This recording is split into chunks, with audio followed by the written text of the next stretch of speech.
बाप बेटे रूल कुदस के नाम में आमीन। Archbishop doctor Stephen Siddique की जानिब से आप सबको सलाम अर्ज़ है। मैं हूं आपका खादम, canonical catholic church of celtic cross Pakistan.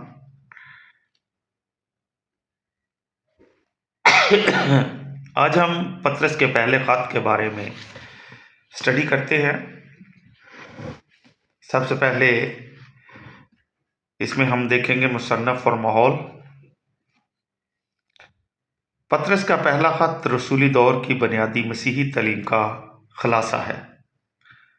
पुराने अहदनामा में मजबूत जड़ रखते हुए ये यसू में नजात, मसीही ज़िंदगी के नुमायाँ पहलू और अब्दी ज़िंदगी के बारे में नज़रियात पेश करता है। ये ख़त यूनानी ज़बान में लिखा गया। हो सकता है कि इसे पौलुस के कातब सल्वानस ने या तो शहंशाह नीरो की तरफ शुरू की गई अजियतों से पहले सन 64 मीम में तालीफ किया हो, जिनके दौरान पतरस रोम में शहीद हुआ, या इसके बाद सन 70 मीम में, ताकि रसूलों के सरदार की रस्मी तालीमात को जारी रखा जा सके। ऐसा लगता है कि यह गश्ती ख़त है जो एशिया के सूबों में पाए जाने वाली कलीसियाओं को लिखा गया, जिन्हें पहले से ही पौलुस या इसके साथियों के ज़रिए अंजील की खुशखबरी मिल चुकी थी। इसलिए ख़त का भेजा जाना जाहिर करता है कि पासबानी ख़तों और थोड़ी बहुत तंजीम साजी से पहले इन कलीसियाओं के दरमियान पहले से ही किसी हद तक ताल्लुकात पाए जाते थे। जैसे हम ख़त को पढ़ते हैं, हम महसूस करते हैं कि एशिया के मसीही गैर कौम के दरमियान अक़लियत होने की वजह से मुश्किलात का सामना कर रहे थे और गैर मुताबिक सलूक का शिकार थे। लिहाजा बपतिस्मा पर वाज की निस्बत ये ख़त ईमान की बुनियादी इकाइयों, दुनिया में मसीही जमात का मकसद दो नस्बुलैन और मसीह में नई ज़िंदगी की पेश करदा उम्मीद में जड़ पकड़ने के लिए हौसला अफजाई की याद दहानी हो सकता है। अब इस ख़त के अकायदी मवाद को देखते हैं। शुरू से आखिर तक ये ख़त दुखों की बात करता है। मसीह ने सलीब पर अपनी जान की कुर्बानी देकर हमारे गुनाहों की जिम्मेदारी अपने ऊपर ले ली। वो ज़िंदा होने के जलाल में दाखिल हो चुका है। इसके ज़िंदा जलाल में शामिल होने का यकीन करते हुए रोज़मर्रा ज़िंदगी की आजमाइशों और दुखों में मसीही शख्स मसीह की पैरवी करता है। बपतिस्मा ने उसे नई ज़िंदगी से मुतारफ़ करवाया है। जो भी अंजील को कबूल करता है, इसके बाद वो मसीह से मुत्तहद होता है। वो खुदा के लोगों में शामिल होता है और उनके साथ मिलकर उसके अजीबो-गरीब कामों के लिए उसकी तारीफ़ करता है। वो सारी इंसानियत के लिए मसीह की काहिनाना शफ़ाअत में शामिल होता है। नूह और तूफ़ान की कहानी में बपतिस्मा का पेश अक्स पाया जाता है। तूफ़ान खुदा की अदालत का निशान है। यह नई इंसानियत को तख्लीक करने के लिए बुराई और गुनाह को धोता है। खुदा यीशु मसीह का मरना और दफन होना यह जाहिर करता है कि उसमें निजात सब तक पहुंचती है। इसमें वो भी शामिल हैं जो उससे पहले मर गए और उसे नहीं जानते थे। हम इस ज़िंदगी के दर्द और नातफाकियाँ कबूल करते हैं और यूं मसीह के दुखों में शामिल होते हैं।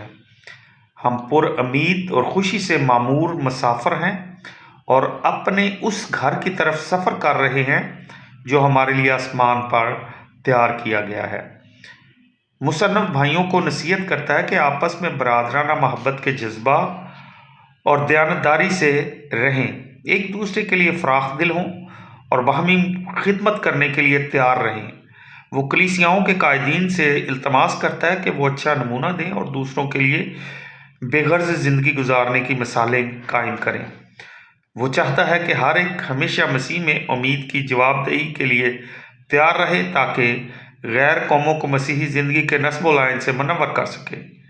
नेक ज़िंदगी गुजारो, खा ख़ानदानी, पेशावराना या मुआशरती हो, आज़ाद इंसानों की मानद ज़िंदगी गुजारो।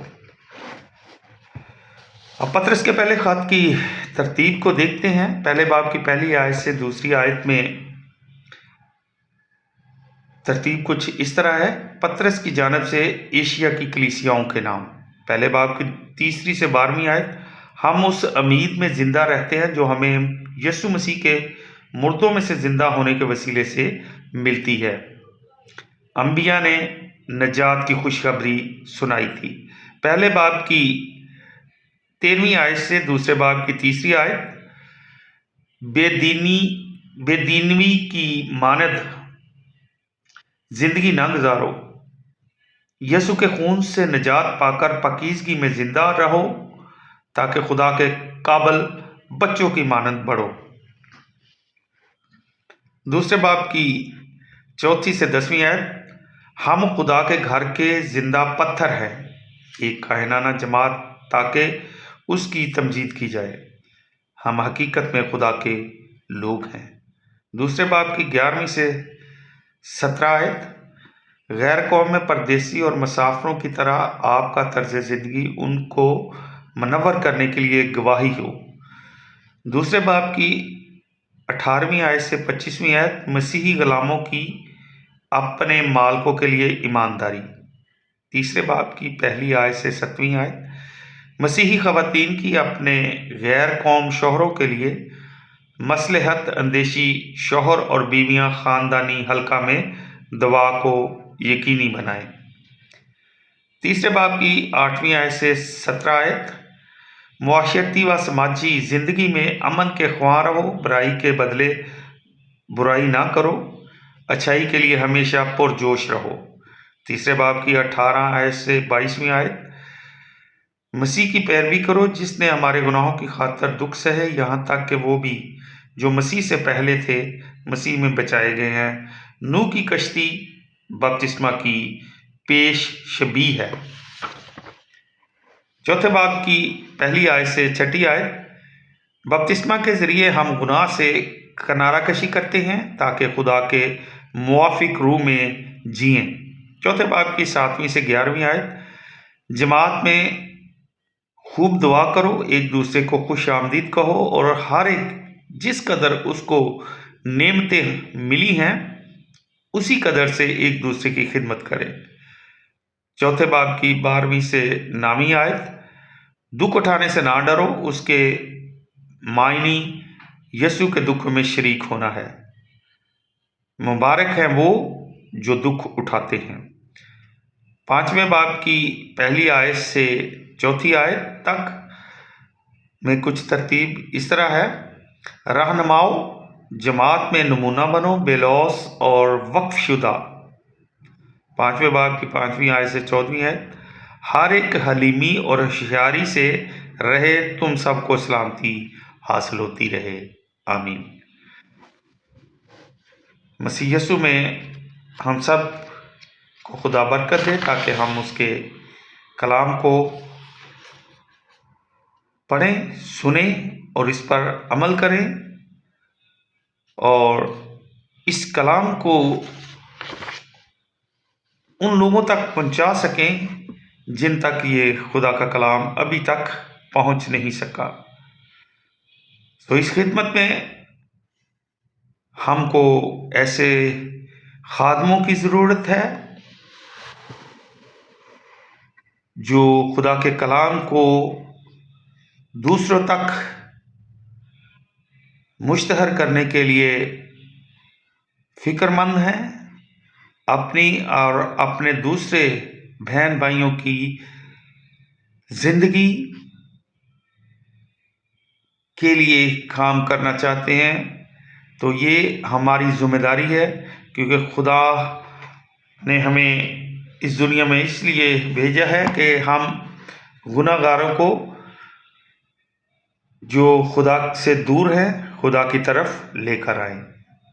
ہم بپتسمہ یافتہ ہیں، ہم میں سے ہر ایک بپتسمہ یافتہ کی یہ ذمہ داری ہے کہ خدا کی بادشاہی کو زمین پر قائم کریں، اور خدا کی بادشاہی اسی وقت زمین پر قائم ہو سکے گی جب ہم خدا کے کلام کو سمجھ کر دوسروں کو سمجھانے والے بنیں گے، ہم شاگرد ساز خادم بنیں۔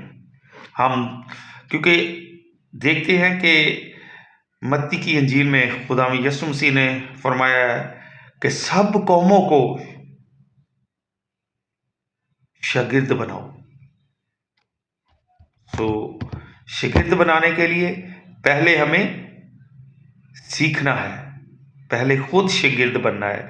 جب ہم سیکھ جائیں گے تو پھر دوسروں کو شاگرد بنا سکیں گے.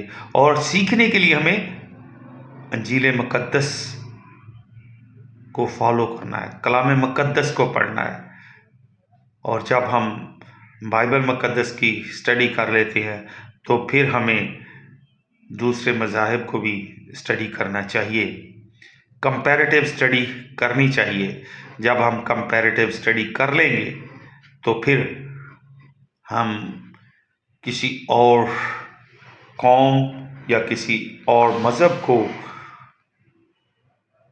باحسن طریقے سے خدا کے کلام کی طرف لا سکیں گے. خدا ہم سب کو برکت دے، آمین.